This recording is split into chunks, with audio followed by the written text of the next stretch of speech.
As we are joined this morning by Lexington Mayor Jim Gray and Lexington Police Chief Mark Barnard.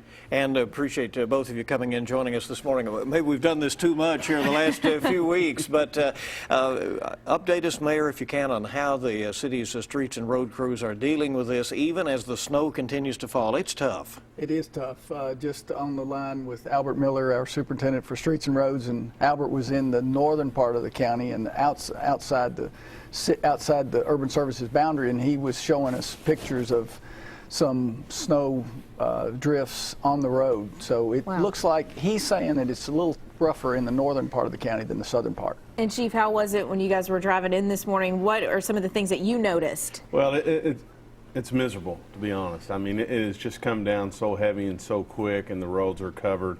We really ask everyone to use caution. If you don't have to be out right now, just let us catch up with doing things. Our officers are out. We're doing our snow plan. We're on the interstates. We're on the major roadways, and we're looking for motorists that may be stranded. But if you don't have to be out right now, give it a little time so we can catch up and get everything underneath of it. The city government basically closed again today. It's been a rough week because you had that fire that closed City Hall for a couple of days earlier in the week, Mayor. Right. As this goes on, and and it was a late event, both the one that happened on President's Day and now this historic storm, the costs of this have to be adding up. The man hours, the supplies that are needed. This is a tough and, I would imagine, unplanned for event.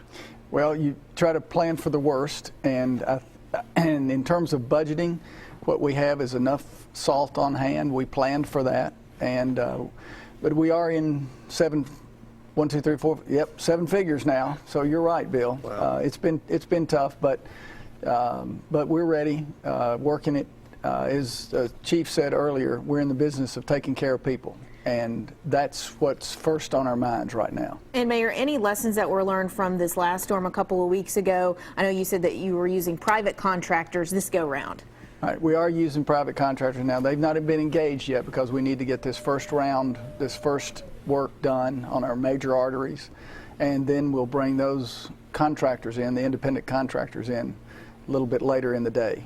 Okay. Chief, obviously the governor has said, the mayor here has said, others discouraging travel today unless it is absolutely necessary. What would you say to people out there, certainly who may have an urgent need? What can they do? Well, right now we've talked to Sheriff Witt, and she's providing transportation for people that have needs, and then we are also for medical professionals that need to get in, the doctors and nurses here in Fayette County. We've been doing that over the night.